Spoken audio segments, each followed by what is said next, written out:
As a kid who had a semi-functioning brain from the late 2000s through the early 2010s, I was a prime victim of basic consumer marketing. If you were a company that made a product and ran a commercial on Cartoon Network between my daily dose of regular show and the amazing world of Gumball, you best believe I was buying your product. Or well, actually my mom was buying your products because I didn't have money when I was 7. Beyblades, Bakugan, and Pokemon cards are just a few of the items at the tip of the iceberg when it comes to the trinkets that I enjoyed playing with as a kid. But I have to say, the products that really caught baby LaiyenZ's eye were always little figurines. But the catch here is that they had NFC chips in them. Toys to Life. You've all heard of it, and more likely than not have had some kind of experience with playing at least one Toys to Life game. For a solid duration of my life, Toys to Life was the most revolutionary technological innovation in my eyes, since the fact that I could own a little thing in real life, and then that little thing would show up in the video game I was playing blew my mind. Like, what type of black magic wizardry allowed for my Spyro action figure to transform into a virtually living and breathing, or well, not really breathing, since it's a bunch of code, but still, it's moving on my screen! The concept of Toys to Life is actually way older than I originally expected, and can be traced back as far as 2005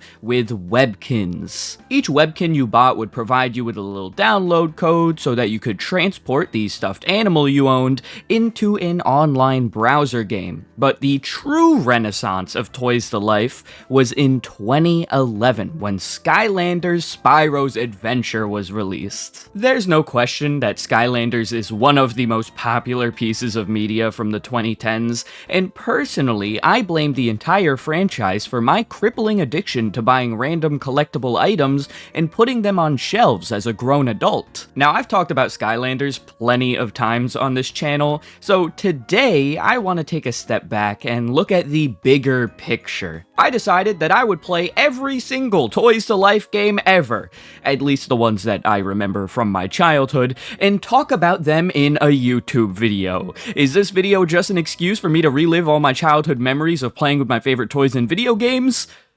Yes. The first Toys to Life game that I decided to play for this video isn't even a game at all. Instead, it's an amalgamation, I learned that word recently, of a bunch of different games. Also, this product so happens to be one of, if not the only example of Toys to Life that is still around in the big year of 2024, and is the one I have spent the most money on. If those hints aren't enough, I'm talking about Amiibo. I feel like everyone forgets that Amiibo are actually an example of Toys to Life, since 9 out of 10 people buying these figures are not using them for their intended purpose. Instead, they're just reselling them, putting them on shelves, and just look at me as an example. I have a whopping 1, 2, 3, 4, 89 Amiibo. Yeah, my addiction started in 2016 when I went to GameStop and bought the Retro 3-pack, including Rob, Mr. Game & Watch, and Duck Hunt. And since that point, I've made it my life's mission to create a beacon in my bedroom that scares all normal functioning humans away from me. I absolutely love these little guys. As a Nintendo glazer through and through, nothing is better than owning a little figure of a character from a game that I've never played. Amiibo was originally released in November of 2014 alongside Super Smash Bros. For Wii U, and the first 12 figures included Mario, Link, Samus, Kirby, Fox, Donkey Kong, Pikachu, Peach, Marth, Yoshi, Villager, and Wii Fit Trainer. As you can probably tell, these Amiibo were heavily inspired by the trophies and toys in the Super Smash Bros. Games, similar to the opening cutscenes of Smash 64 and Melee, where your Mario toys come to life. At first, Amiibo primarily consisted of only characters from the Smash roster, but in 2015 they released the Super Mario series, and since then we have received new Amiibo from basically every major Nintendo IP. Now, you may be wondering, What the hell do Amiibo even do? Well, this is a pretty complicated thing to answer, since Amiibo can do a variety of things. Unlike other popular Toys to Life franchises that usually just send whatever toy you're using into the game, Amiibo can grant the user much more, from new items to cool outfits. And also, these figures aren't meant to be the focal point of a single game. Well, other than that one game that we should not talk about. Nintendo never really marketed Amiibo as a must-own item when you play different games, and this was a refreshing take on the Toys to Life concept, since the requirement to buy new figures with other games in the genre got really expensive. So having these figures as more of a novelty is one of the major reasons why I believe they still exist today. As for how these figures work, it's pretty simple actually. Nintendo puts a little NFC chip in the base of the figure, and using the NFC reader in most controllers, or in that weird NFC adapter thing for the 3DS, you can transfer any data from the figure straight into whatever game you're trying to play. And when it comes to the games that have Amiibo support, let me tell you something.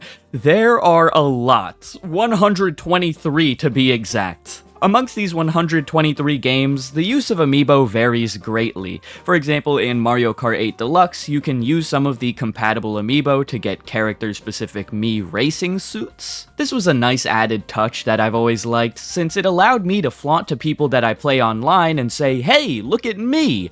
I mindlessly consume things and spend money on things that I don't need so I can get funny virtual outfits in a video game intended for children. I also used a ton of Amiibo in Animal Crossing New Horizons, especially when the game was at its peak in 2020. I was ordering Amiibo cards and scanning in my different figures, all in the hope that I would get whatever villager I was developing a parasocial relationship with. I can go on and on about my favorite ways Amiibo are utilized in Nintendo games, but for this video, I claim to play every Toys to Life game out there. Now, obviously, I'm not gonna play all 123 games, unless you guys want me to. Comment down below. Since I wasn't gonna play all of these games, I decided for this video in particular, I would play The Legend of Zelda Tears of the Kingdom in order to test the true functionality of these Amiibo figures that were released alongside the game and see how immersive this Toys to Life experience truly is.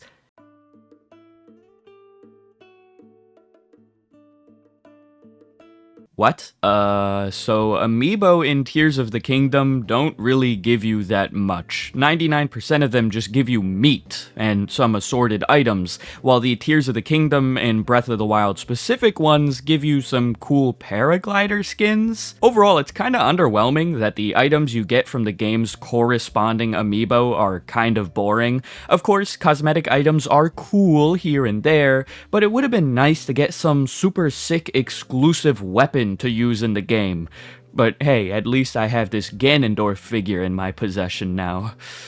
On a scale of 1 to 5 on the LaiyenZ Toys to Life enjoyment chart, I give Amiibo a 4.23 out of 5 stars, since I love them. Moving on from Amiibo, the next Toys to Life game that I decided to play for this video so happens to be the Toys to Life franchise I've spent the second most amount of money on after Amiibo.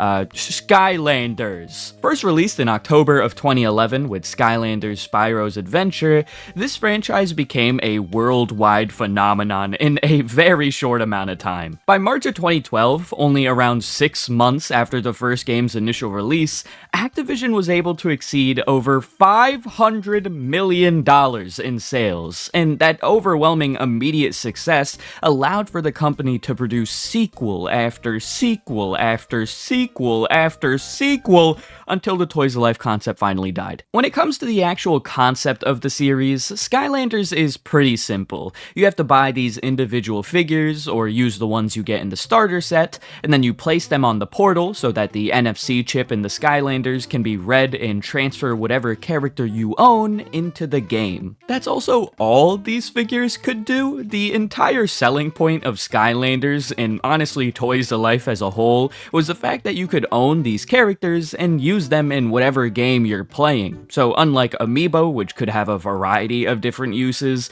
the use of Skylanders and the rest of the Toys to Life figures, for the most part that I'll be talking about today, are limited to just playing as whatever specific character you own. As for the Skylanders games themselves, they are just simple 3D platformers, and when I say simple, I truly mean simple, since these games are so easy to the point that they can probably be completed by an infant or elderly person that's also blind. You may think that I'm exaggerating right now, but these games require zero skill whatsoever, and that's shocking for me to say, since I'm normally really bad at all games, even the easy ones. You may now be thinking, how was Skylanders able to milk itself for so long and repeatedly release successful sequels?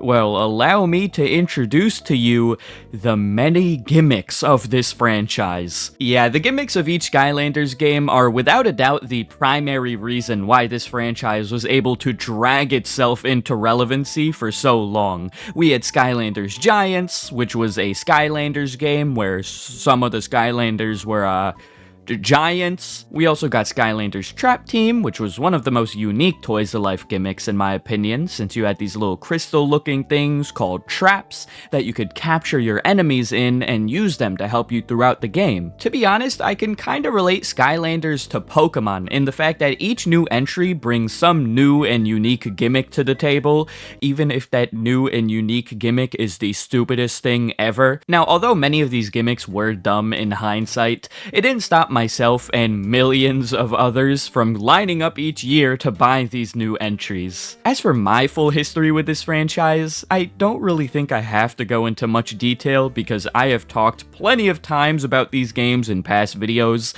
However, for those of you who have not watched the past videos and want a quick SparkNotes summary, Baby LaiyenZ bought every new Skylanders game for his Xbox 360 all the way up until Skylanders Superchargers, and even though I did buy Superchargers on the day of release, I never actually played it, since I lost all interest in Skylanders when I gained a new passion at the age of 12.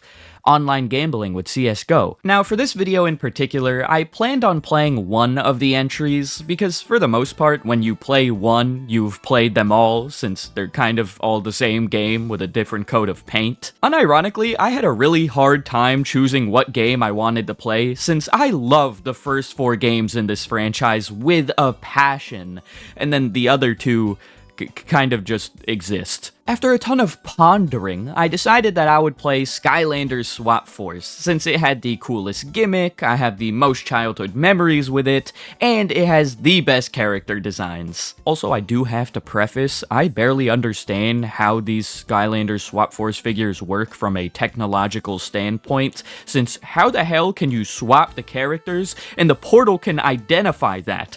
This is some high-tech stuff, guys. When you first turn on the game, you're greeted by the greatest background music of all time, and then the option to pick the story mode or arena mode. I decided to play the story mode for this video, since the arena mode is just PvP, where you fight against other Skylanders, and sadly, I don't have a friend who wants to play Skylanders PvP with me, because I'm a grown man, and all my friends are also grown adults who are doing more productive things, like sports gambling. The game opens up with everyone's favorite floating head, Eon, and he gives us a basic rundown of the game's plot like he does in all the other titles. We also get to see the Skylands, learn more about who the Skylanders are, and more importantly, get introduced to the Swap Force. The Swap Force is a special team of Skylanders whose job is to defend the Cloudbreak Islands, which have this giant volcano on it, and then there are these 4 deity things at the volcano that are meant to replenish the volcano with magic. don't really understand all that. I kind of like just dozed off during the intro scene. But oh wait, guys, the things aren't all sunshine and rainbows at this magic volcano with the 4 deity things, since evil has come to ruin things. Yeah, the dark forces decided to mess things up, and the swap force tried to defeat them, but ended up getting sucked up by the volcano and gained swapping powers. Which is really confusing when you think about it, since why would they be called the Swap Force before they got their swapping powers? That doesn't really make sense. Well, a bunch of random generic children's platform game nonsense happens, yada yada yada, and now the Skylands need my help to save the day. Early on in the game, we also meet one of my favorite characters in Skylanders history, Flynn. He's voiced by that one guy from the Bee Movie and that one commercial that plays during football games where he says, "It should be easy!" So it's always a nice, pleasant time to hear him talk. I really like it. Flynn is actually on vacation at the Cloudbreak Islands, where the giant volcano is. I don't know who his travel agent is, since this place does not look appealing whatsoever as a vacation destination. But also, Flynn is a bit, how do I say this? He isn't the brightest light bulb in the toolbox. I don't know if that's the saying, actually, but, he's a dumbass, okay? As expected, things go wrong. We meet this furry named Tessa, chaos starts attacking, and when we think we've escaped danger, it turns out that chaos kidnapped the chiefess. I'm not gonna spoil the rest of the game's plot just in case you want to play this game for some reason, but just know that it's kind of a generic storyline, which is kind of to be expected since it's literally a Skylanders game. One thing I did really enjoy during my playthrough was the variety of settings and characters you could see. Each level was unique from one another, and the boss fights were unironically really fun. When it comes to the actual Toys to Life functionality in this game, it's definitely obvious that the game wants you to buy new Skylanders for certain areas. Like the fire area in the game boosts the power of fire Skylanders, and some areas are actually locked behind certain element requirements. However, even with the obvious marketing push to get children to buy new characters, you can realistically play this entire game's plot with just the starter set. So, on a scale of 1 to 5 on the LaiyenZ Toys to Life enjoyment chart, I give Skylanders a 4.98 out of 5 stars, since it had a dominant run during a majority of its existence, and I'm a glazer. The next Toys to Life franchise that I played for this video is another one of the most recognizable when talking about this genre of game, especially since it was created by the super organization Disney. Let's be honest here, none of us were really shocked when Disney decided to dip their greedy toes into the Toys to Life universe, since Skylanders was so successful, making millions upon millions of dollars, and as we all know, the corporate lizard people that work for Disney love 2 things: money and taking advantage of their consumers. And what better way to take advantage of your consumers while also making a boatload of money than creating a Toys to Life line of products? Disney Infinity, released originally in August of 2013 and developed by Avalanche Software, was the company's way of capitalizing on the Toys to Life hype during the 2010s. And although the product never reached the levels of Skylanders, it still sold close to 3 million starter sets in the first year alone. This year 1 success warranted 2 sequels to release, Disney Infinity 2.0 and Disney Infinity 3.0.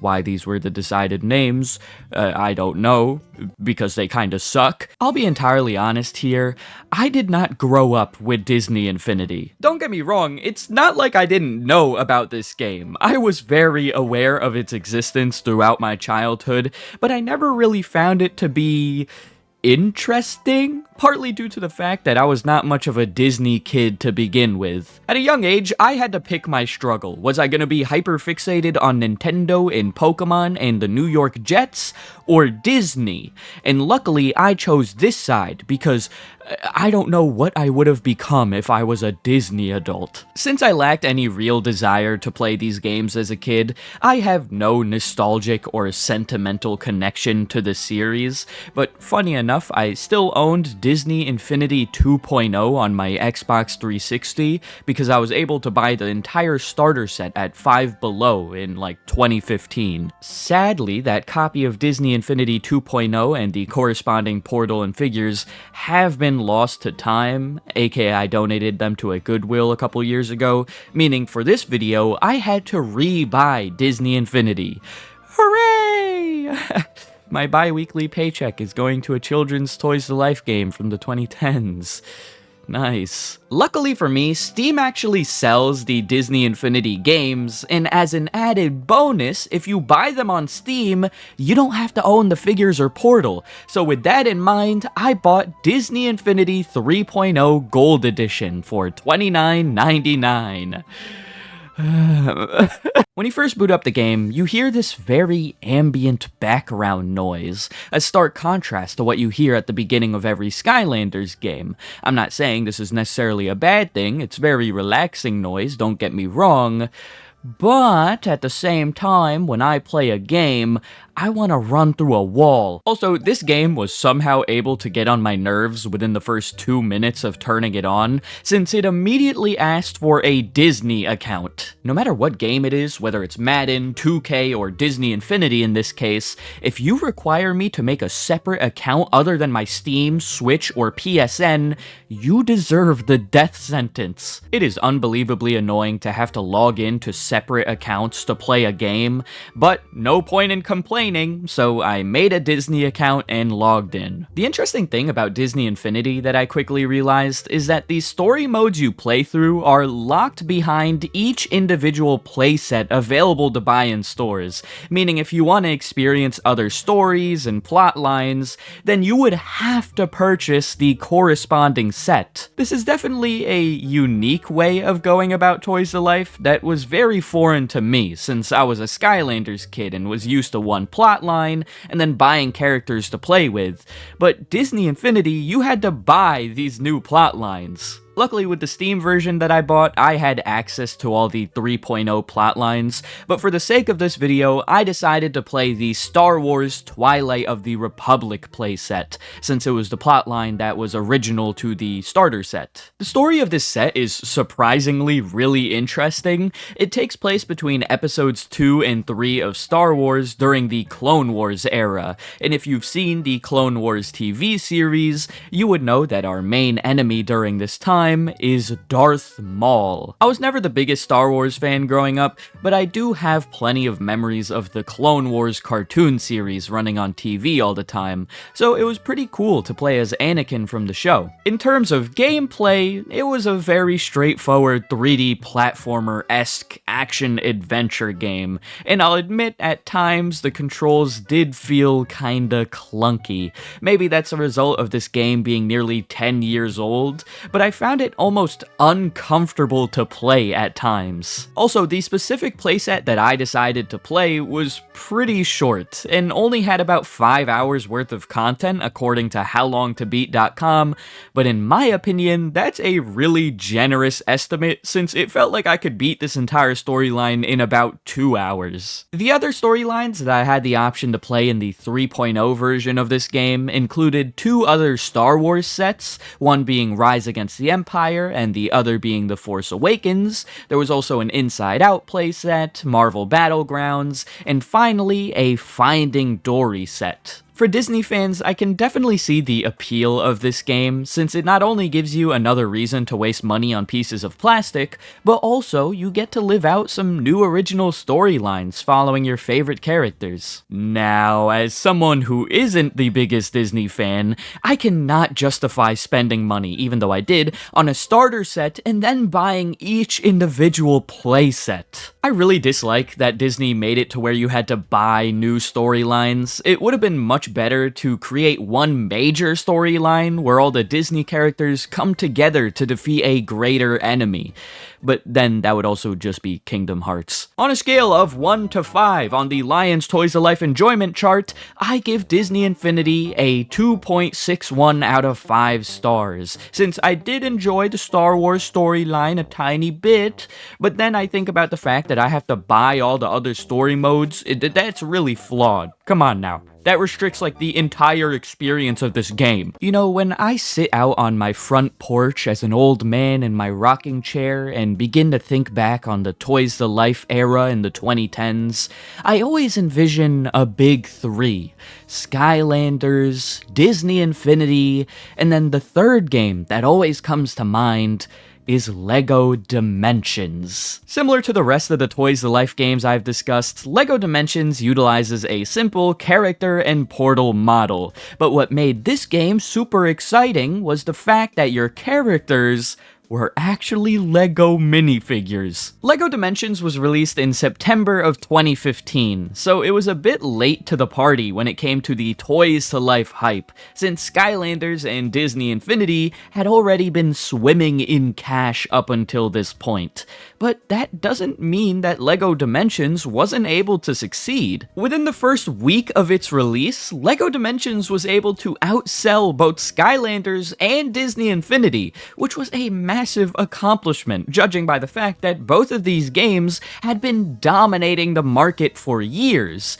But also, we have to bring up the fact that Skylanders fatigue was a major issue and had set in for most people by this time, since there was a new game coming on everyone each year, and then Disney Infinity 3.0 looked like the same game as 1.0 and 2.0.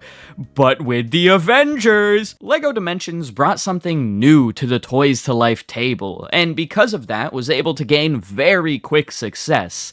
But this success was also pretty short-lived, since the world had grown tired of Toys to Life as a whole. Because of this, LEGO Dimensions never got any sequels, and instead, new content came in the form of sets from different franchises, which would also eventually get discontinued in 2017. Personally, I never owned the actual LEGO Dimensions starter set or game, since as I mentioned earlier, around 2015 when this game was released, I had lost all interest in Toys to Life as a whole. Although I never actually owned the game growing up, I still had a couple of these sets that were released. For example, I had the Sonic set, for obvious reasons, and then I also got the Back to the Future set, which had this super cool mini DeLorean. Since I didn't own this game already, I had to find a convenient way of playing it for this video, because obviously, I can't just go to the store and buy it anymore. At first, I wanted to see if it was on Steam, like Disney Infinity was, but sadly, it wasn't, and I couldn't figure out a way to emulate the game since it required the portal and characters, so I manned up, went on eBay, and now I have a factory sealed starter pack of LEGO Dimensions for the Wii U. So, unboxing time! Hello everybody, it is unboxing time. I'm your favorite host, LaiyenZ, but in physical form. This is it's technically virtual, but I'm physical right now. And I'm gonna get physical with all you guys. So I have some sad news. I'm not some professional tech unboxing YouTuber out here. I don't have a top-down camera. So this is the angle I'm unboxing this in today. But before I unbox LEGO Dimensions for the Wii U that I spent money on using my own hard-earned money, look at a trinket that I bought recently. Whoa. It's a giant Slowpoke plush. I'm 21 years old. One more interesting LaiyenZ fun fact that I would like to tell you all before we get into unboxing time. Sometimes when I'm feeling depressed, I stand in the middle of my room and I stare at all my trinkets. Let's just get straight into the unboxing, shall we? So I don't plan on building this set on this video because ain't nobody got time for that. Can I get a freaking hell yeah for that joke that I just made? Yeah, this is pretty cool to own. Growing up, I was never really like into LEGO Dimensions, I had like the Sonic and stuff. I probably talked about this in the video already, so I'm just yapping at this point. I must say, if my memory serves me right, the presentation for this unboxing little experience is much better than it was for Skylanders. For Skylanders, everything was kind of just in the box, just there. But this has like a really nice little white thing, and I really like it. And here's the game itself. Sealed. Look at that. How much do you think I can sell this for on the internet? Any buyers? Any buyers? Why is it not focusing on the camera? Any buyers? We also got this really cool big poster. I'm not gonna open it, and I'm probably never gonna put it on my wall, but should I sign this and give it to some? No one probably cares that much. I wonder what is inside here. What shall it be? Oh, it's the portal. Okay, cool. Wow, this is a portal. This is one of the portals of all time. One of them. I think this is the Lego itself. Warning! Please do not return to store. Please don't return the game to the store. We already took your money. We don't want to give it back to you. Yeet. All right, guys, this is the Lego. This is the Lego box with the Legos inside it. I'm not gonna I'm not gonna unbox this I'm not building this. Okay, that's enough dilly-dallying. Let's flipping play this game now. I have to say, of all the Toys to Life games I've played so far, LEGO Dimensions has the best presentation. Right when the game opens up, it feels like I'm watching a full production LEGO movie or TV show. This is not that big of a surprise though, since the LEGO series of games have always been top tier, high quality stuff, which is amazing to see since most big franchises would cut corners with their games, but LEGO seems to kind of care about the product they're putting out. In the game's intro, we are immediately introduced to the big evil galactic supervillain of the story, Lord Vortek. LEGO did not need to snap this hard with his design, but they did! Lord Vortek's goal is to take over the LEGO universe, and to do this, he needs to collect the Foundation Elements. The Foundation Elements are ancient artifacts that have existed since the beginning of time, and are considered to be the cornerstone of time and space, which, to be honest, is a very vague thing. I still barely understand what exactly these elements are supposed to do, but hey, they're important. So, in order to get these elements, Lord Vortek needs to locate Foundation Prime, which is the planet that he's on in the beginning of the game. And then he has to bring all of the elements to this planet so he can get full control over all the LEGO Dimensions, which is the title of the game. After Lord Vortek gives us his much-needed supervillain speech and starts tweaking a tiny bit, we are immediately sent to the Batman universe, where Robin gets sucked up by a mysterious portal that appears. Batman quickly follows Robin into the portal and finds himself in the Lord of the Rings universe, where he saves Gandalf from death, but once reunited with the rest of the team, Frodo ends up getting sucked up by the portal as well. These portals begin popping up all over the LEGO universe, taking away key characters and bringing them to Lord Vortek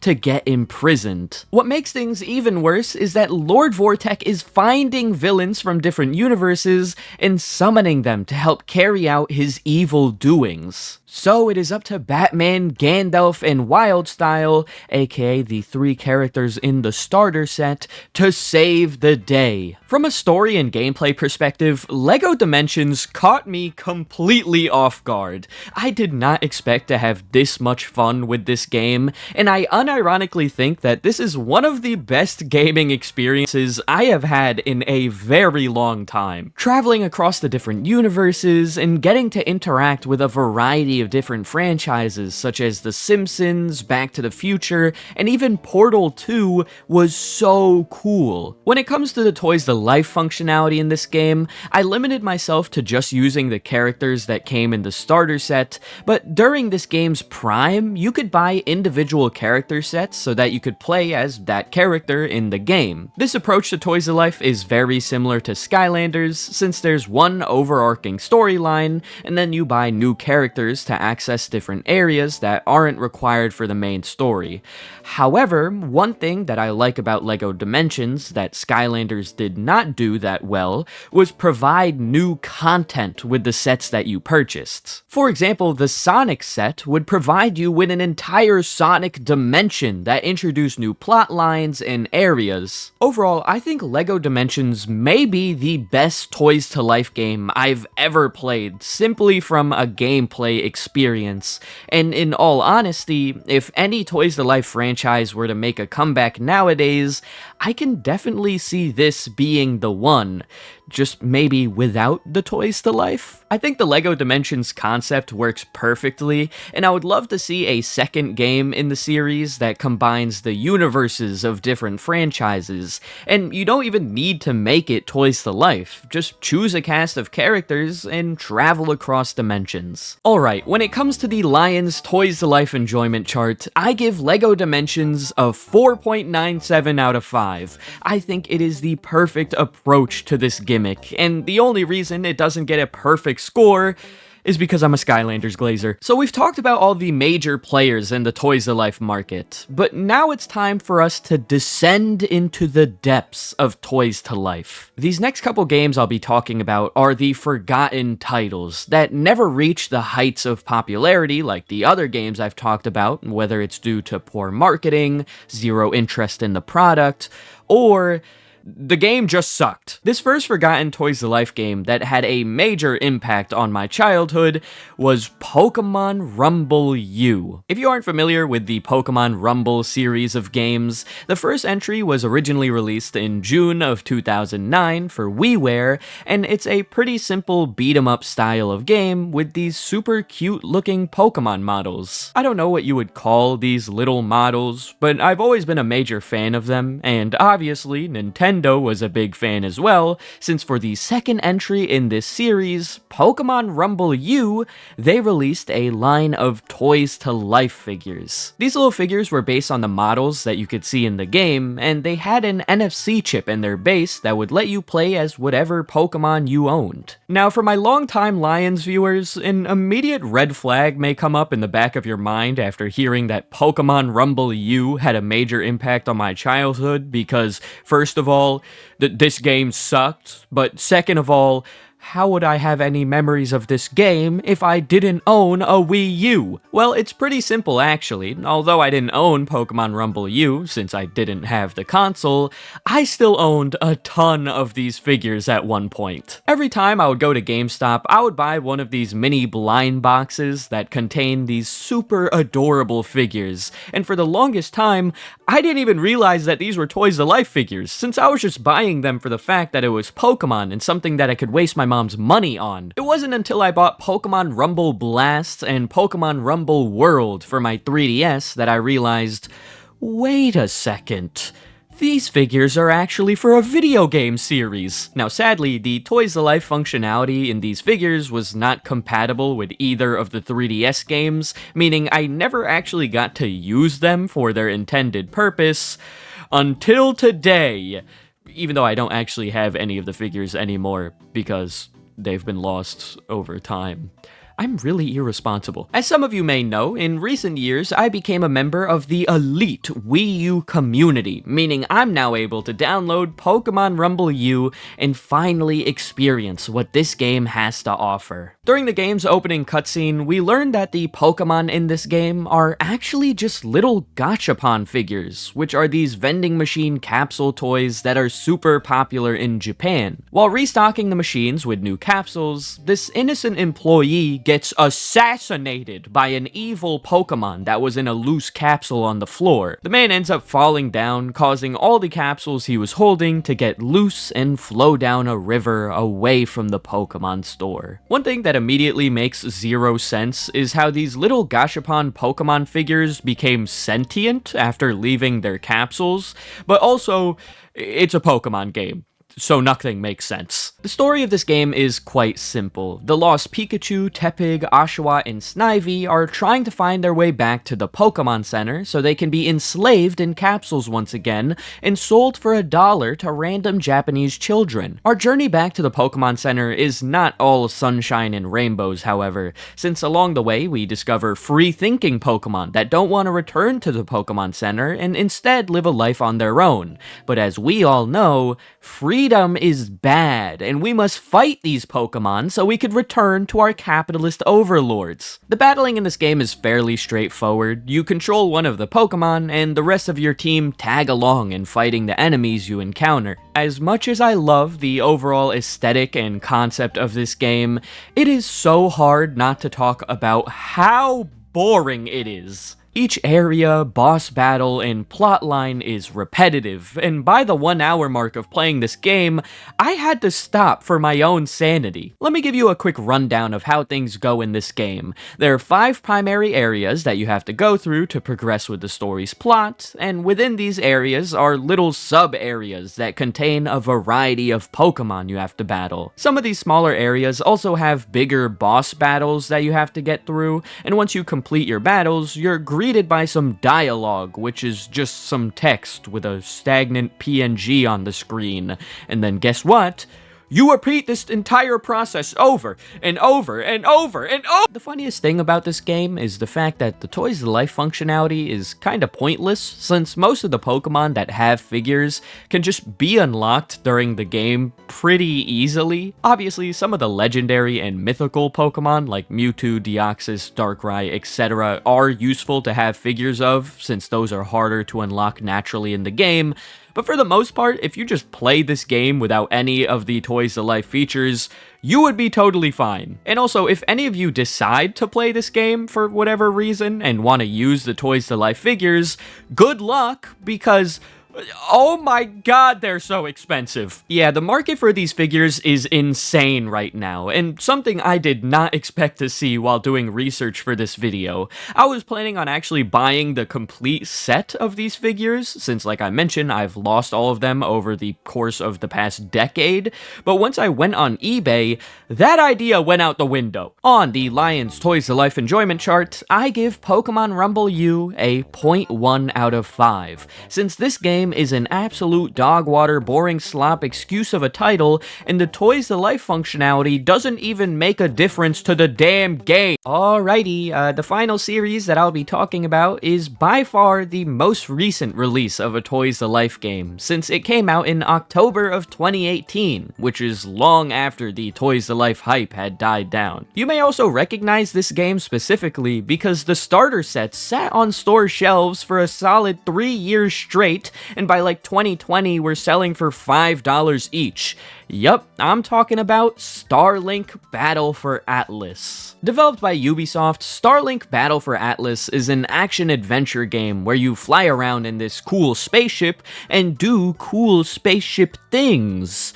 And that's about it when it comes to this game's gameplay. I never really found myself interested in this title, and in all honesty, the only reason I knew of its existence was because it released on the Nintendo Switch pretty early on in its life, and the Switch version of the game included Star Fox. As for what the hell the Toys to Life functionality even was in this game, basically you had this ship with modular pieces that you could change up, and it would change what the ship was in the game.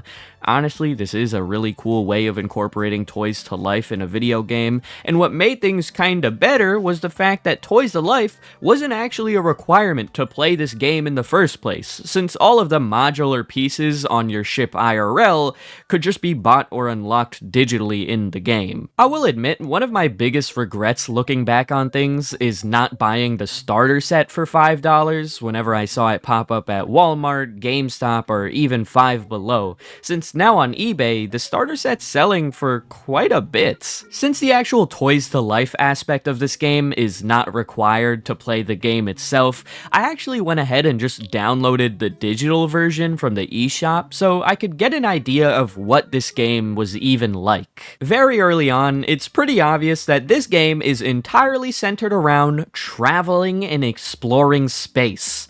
I know, but big surprise. We learn that this astrophysicist physicist named Victor St. Grand stumbled across an alien life form that crashed onto Earth, so in secret he created a team of pilots that would go and explore the universe. This team that he assembled would be called the Starlink Initiative, which is the title of the game, and also he named his alien friend Judge, not to be mistaken with zero-time World Series winner Aaron Judge. The Starlink Initiative team travels to the Atlas star system so they could learn more about Judge and his origins.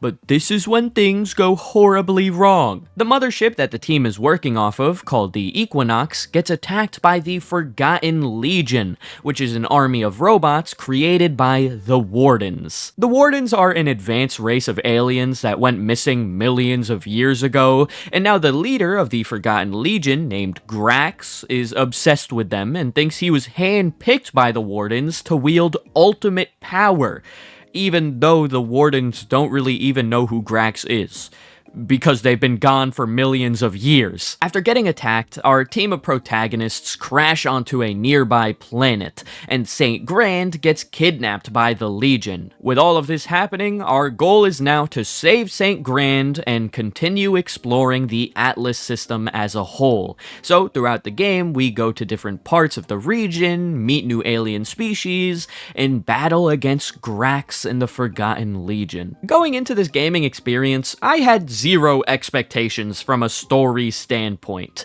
but to my surprise, I actually got really invested into the lore of this game. The developers did an excellent job of making this game feel very lively.